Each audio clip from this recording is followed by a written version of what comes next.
məndən küsüb incidi, ayrılıb yat kimi çıxdı evimdən. Əziz dostum məndən küsüb incidi, ayrılıb yat kimi çıxdı evimdən. Gəldi yolları ot basıb indi,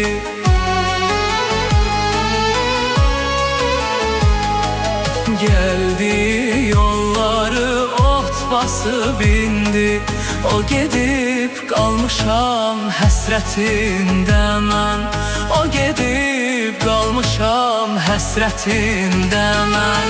Necə nəğmə qoşum, necə dilənim, dost gedib özümə gələ bilmirəm.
Çaldığın o sazı gətirin mənə, görün ki çalmaqda necə mahirəm.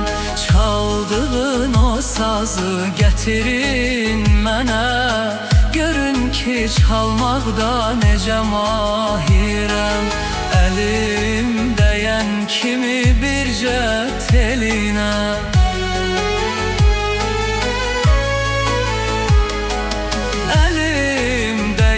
kimi bircə telinə.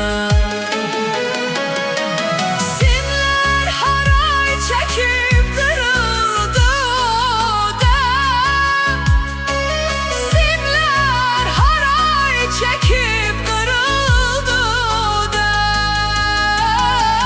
Necə nəğmə qoşum, necə dilənim, dost gedib özümə gələ bilmirəm.